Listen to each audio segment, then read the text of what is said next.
안녕하세요. 유피터 목사입니다. 오늘의 말씀 큐티 시간입니다. 오늘 우리가 함께 보실 말씀은 신명기 6장 11절에서 13절입니다. 이 시간 말씀을 함께 읽겠습니다. 내가 채우지 아니한 아름다운 물건이 가득한 집을 얻게 하시며 내가 파지 아니한 우물을 차지하게 하시며 내가 심지 아니한 포도원과 감람나무를 차지하게 하사 내게 배불리 먹게 하실 때는 너는 조심하여 너를 애굽 땅 종되었던 집에서 인도하여 내신 여호와를 잊지 말고 내 하나님 여호와를 경외하며 그를 섬기며 그의 이름으로 맹세할 것이니라. 아멘. 최근에 차를 타고 하이웨이를 나갈 일이 있었습니다. 차 시동을 걸고 떠나려고 하는데 갑자기 핸들이 돌처럼 무거워지는 그런 일이 일어났습니다. 차 계기판에 어떤 처음 보는 그런 워닝 사인이 들어왔습니다. 그래서 이렇게 저렇게 찾아보다가 결국에는 문제를 해결했습니다. 그런데 막상 하이웨이를 달리는 도중에 핸들이 굳어버리면 어떡할까라는 그런 걱정이 마음에 들었습니다.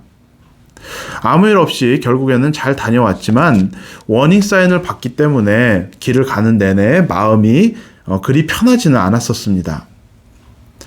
워닝 사인을 보면 멈춰서서 문제가 없는지 확인하고 문제가 있다면 고쳐서 다시 길을 가는 것이 맞는 것입니다. 오늘 본문에서는 신앙의 워닝 사인에 대해서 말해주고 있습니다. 하나님께서는 너를 배불리 먹게 하실 때 조심하라고 했습니다. 하나님께서는 이스라엘 민족에게 가나안 땅을 주시고 집을 주시고 먹을 것을 주셨습니다. 그런데 그 가진 소유로 더 이상 부족함을 느끼게 되지 않았을 때 하나님께서는 그들에게 조심하라고 말씀하였습니다. 신앙의 적신호입니다. 우리는 오늘 말씀을 통해서 물질이라는 것에 대해서 함께 생각해 보기 원합니다.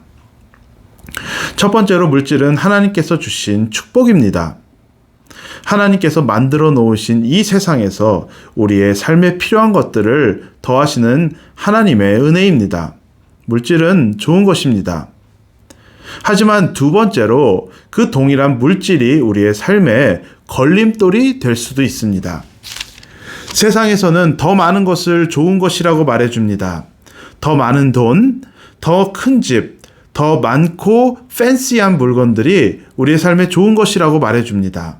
그리고 이것은 물질에만 국한되는 이야기가 아닙니다. 더 많은 명예, 더 화려한 것과 더 좋은 결과를 좋은 것이라고 세상에서는 말해주고 있습니다. 하지만 성경은 그 정반대의 이야기를 합니다. 디모데전서 6장 6절에서는 이렇게 말합니다. 그러나 자족하는 마음이 있으면 경건은 큰 이익이 되느니라. 삶에 필요한 것들이 채워졌을 때 그것으로 만족하면 그것이 우리에게 큰 이익이라고 했습니다.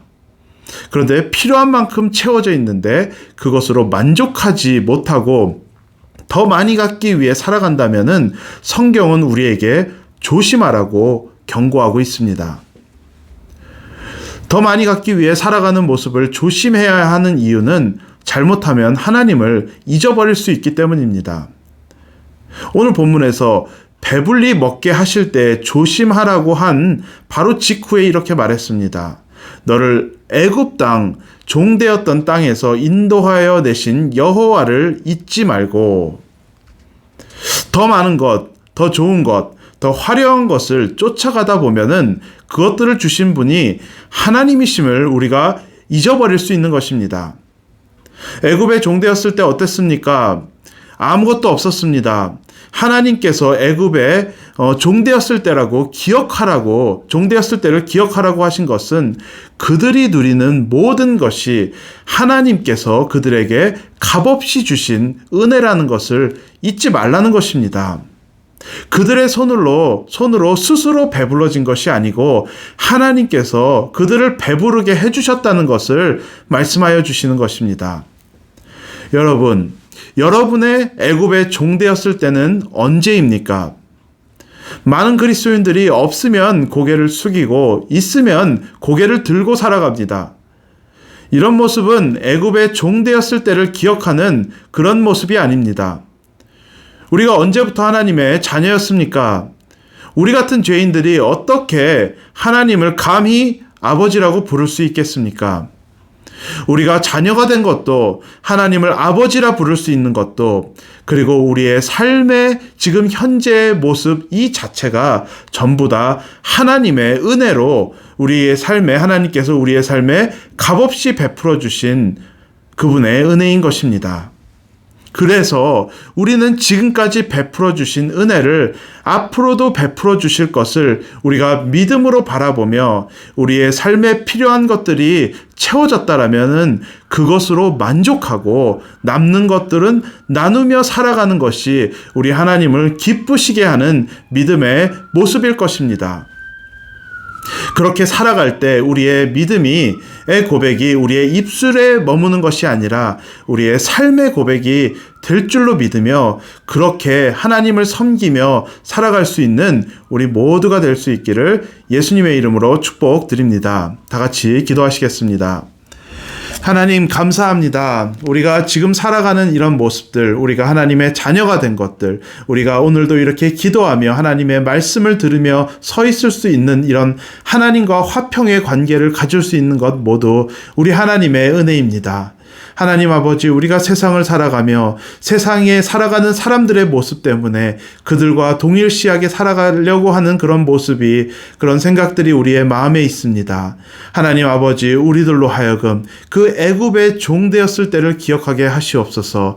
하나님, 우리가 빈손으로 하나님 앞에 아무것도 없던 그런 겸손한 우리의 모습을 기억하게 하여 주시고, 하나님 아버지, 우리의 삶의 모든 것 허락하여 주신 것 하나님의 은혜이며, 하나님 또 우리에게 앞으로도 우리의 인생을 책임져 주실 것을 우리가 믿음으로 바라가며 살아갈 수 있는 우리 모두가 될 수 있게 하여 주시옵소서. 하나님 아버지, 특별하게 코로나 바이러스 사태를 통하여서 하나님께서 이 땅의 주인 되시고 우리의 삶의 주관자 되시는 것을 우리가 다시 한번 기억하게 하여 주시옵고, 이런 상황 속에서도 우리를 지켜주실 것을 믿음으로 바라보며 하나님, 우리의 삶에 또 우리의 삶이 나눔을 행하며 살아갈 수 있는 우리가 될 수 있도록 하나님 축복하여 주시옵소서. 이 모든 것 감사드리며 예수님의 이름으로 기도드렸사옵나이다. 아멘. 감사드립니다. 다음 시간에 또 뵙겠습니다. 안녕히 계세요.